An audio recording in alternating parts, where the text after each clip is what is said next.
तो मालूम होवे स्वस्मिन आगतम स्वागतम, यानी कि स्वागत उसका किया जाए जो अपने आप में सीमित है। आप तो असीम हैं, महान हैं। इस देश को आपकी सेवाओं की जरूरत है। हम आपको हृदय से नमन करते हुए आपके स्वस्थ दीर्घायु जीवन की ईश्वर से प्रार्थना करते हैं। जय जिनेंद्र, जय जिनेंद्र। भारत माता की जय। मैं ये जानता हूं कि यहाँ पर आया हुआ हर व्यक्ति भारत देश की अभिव्यक्ति है। मैं ये भी मानता हूं कि यहाँ पर आए हुए हर व्यक्ति में दिल है और वो दिल इस देश की संस्कृति के लिए धड़कता है। आवाज और भी जोरदार होनी चाहिए। भारत माता की आनंद आया? मुझे भी आया। वंदे गो माता की, श्रमण भगवान महावीर स्वामी की, मरुधर केसरी मिसीमल जी महाराज साहब की, संत गुलाराम जी महाराज की। वो जैन धर्म रो कार्यक्रम है या 4 गांवों रो होली स्नेह मिलन है? होली स्नेह मिलन है। वो होली स्नेह मिलन है। आप सबने होली रा राम राम सा। भारत पर्वों एवं त्योहारों का देश है। यहाँ पर नाना प्रकार के पर्व एवं त्योहार बड़े ही हर्ष एवं उल्लास के साथ मनाए जाते हैं। पर्व एवं त्योहार हमें अपनी संस्कृति से जोड़ते हैं। भाग दौड़ भरी जिंदगी में सुखद हवा के झोंके का एहसास करा जाते हैं। होली खुशियों एवं रंगों का त्योहार है। लाल, पीला, गुलाबी, हरा, कितनी खूबसूरत है ये दुनिया। लेकिन याद रखिए, ये रंग तो 2-4 दिन में फीके हो जाते हैं, लेकिन प्रेम और सेवा का जो रंग है वो कभी फीका नहीं होता, दिन दिन निखरता ही जाता है। लाखों में कोई एक ऐसा व्यक्ति होता है जो सच्चा आत्मयोगी होता है, सच्चा आत्म साधक होता है, जिसके जीवन में गंगा रूपी पवित्रता, नर्मदा रूपी निर्मलता, सरस्वती रूपी विवेक का पवित्र संगम हुआ है, जिनके व्यक्तित्व में बुद्ध की करुणा, ईसा का प्रेम, गणधरों की वाणी का प्रतिबिंब है, जो अपनी महानता से इतने महान कि हमारे आदरणीय, वंदनीय, पूजनीय हैं। महान संतों को मैं सब इन्हें नमन करता हूँ। धन्य है वो लोग जिन्होंने महान आत्माओं के बारे में सुना है।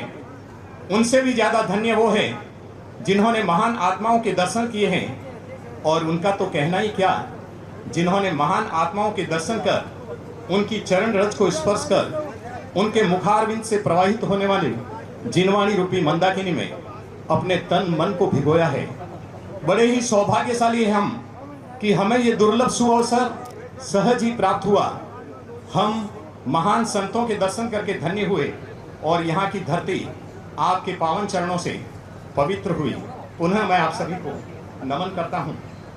कैसे वर्णन करूं आपका व्यक्तित्व, कैसे उच्चारूं आपका कृतित्व, द्रवित करके समग्र प्राण जलाऊं कोटि कोटि अंतर्दीप। प्रातः काल के स्वर्णिम सुप्रभात में जब सहस्त्र रश्मि हजारों हजार किरणें धरती पर फैलाते हुए सघन अंधकार को दूर करते हुए क्षितिज पर उदित होता है, तब हम किसका स्मरण करते हैं? धर्म गुरु का स्मरण करते हैं।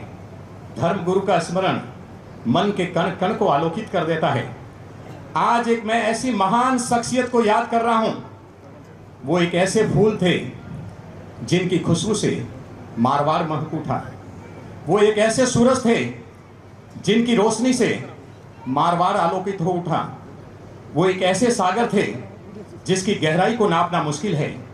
वो एक ऐसे हिमालय थे जिनकी तरफ दृष्टि डालें तो श्रद्धा से आंखें झुक जाती है और गर्व से मस्तक ऊंचा उठ जाता है। उस महान शख्सियत ने आध्यात्मिक साधना के साथ समाज सुधार के कार्य किए।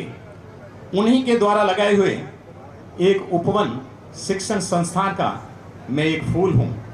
उस महान शख्सियत को याद करते हुए मुझे गौरव होता है, आपको गौरव होता है, जैन समाज के हर व्यक्ति को गौरव होता है। उस महान शख्सियत का नाम है पूज्य मरुधर केसरी मिसीमल जी महाराज साहब। सरसराती हवाओं को मालूम है, उन घटाओं को मालूम है, आप सबको मालूम है कि मरुधर केसरी मिसीमल जी महाराज अब नहीं हैं, लेकिन मैं कहता हूं वो आज भी यही हैं वो आज भी यही है, क्योंकि महापुरुष कभी मरते नहीं, वो जिंदा रहते हैं। जिंदा रहते हैं उनके आदर्श, उनके सिद्धांत, जो युगों युग तक मानव जाति का पथ प्रदर्शन करते हैं। उस महान शख्सियत के दर्शन जब मैंने पहली बार किए तो मुझे ऐसा लगा कि जिसकी मुझे खोज थी वो मुझे मिल गए। उनके द्वारा कहे हुए वो शब्द, कम खाना गम खाना नम जाना, मुझे आज भी याद है।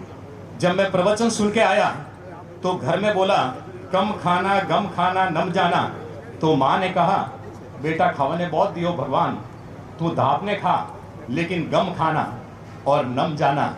मैंने उन सिद्धांतों को अपने जीवन में अपनाया और गुरुदेव मेरा तो जीवन बन गया। धर्म केवल आस्था का नाम नहीं, धर्म एक विज्ञान है जो जीवन जीने की कला सिखाता है। धर्म अपने आप में आनंद है। धर्म बहिर्मुखी से अंतर्मुखी बनना है। कर्नाटक की धरती पर लोग अक्सर मुझसे पूछते हैं कि क्या आप जैन हैं?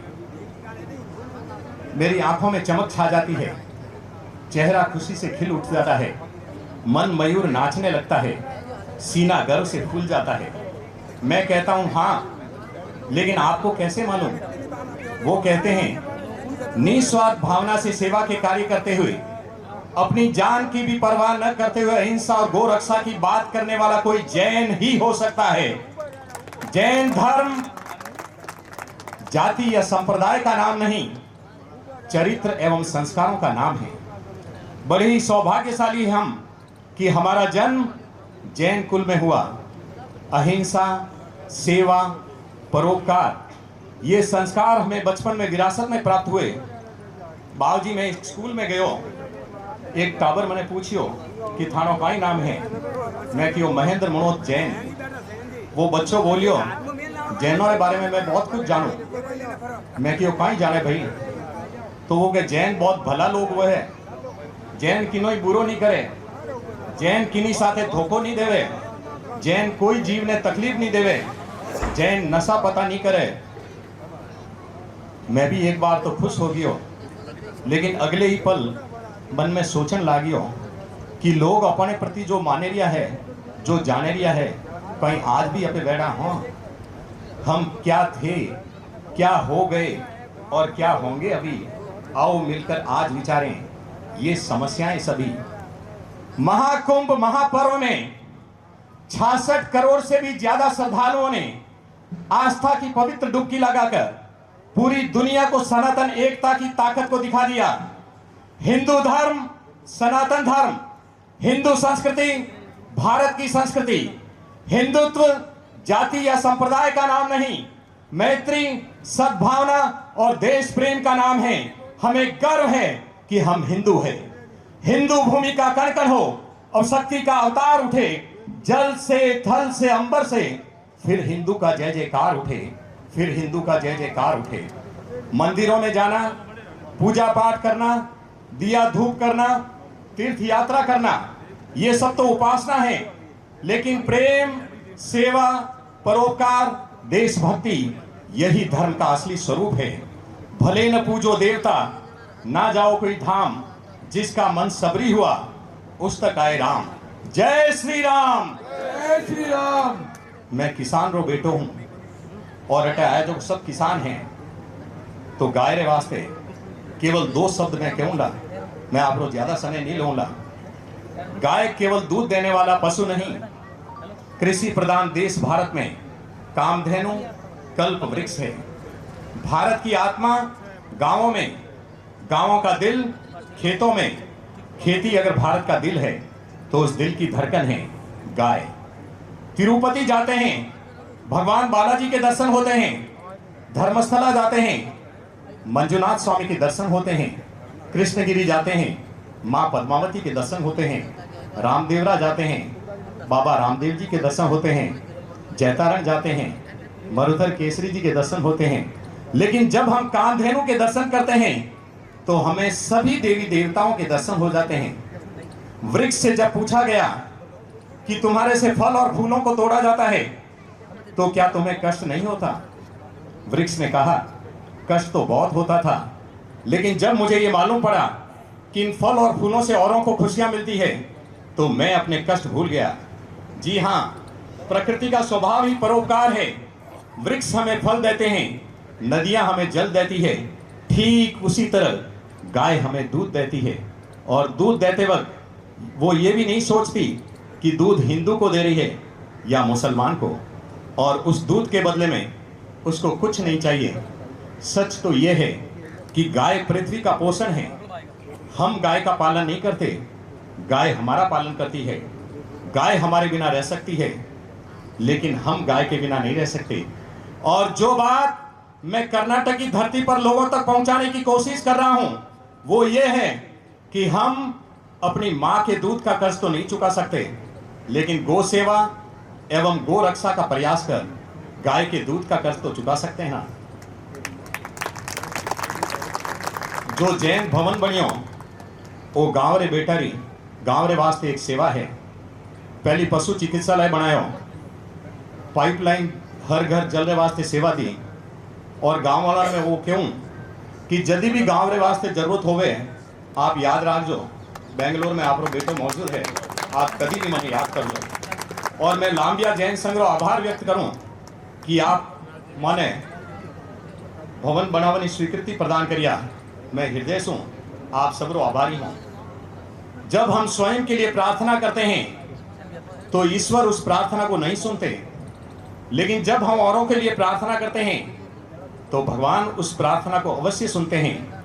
और आज इस पावन स्थल पर गुरु भगवंतों की गरिमामय उपस्थिति में मैं आप सभी के लिए प्रार्थना करता हूं, आपके जीवन में कभी कोई गम न हो, आपकी आंखें कभी आंसुओं से नम न हो, जीवन की हर खुशी मिले आपको, भले ही उस खुशी में हम न हो। जय जिनेंद्र, जय भारत, भारत माता की जय हो। वंदे, मातरम। जैन धर्म की जय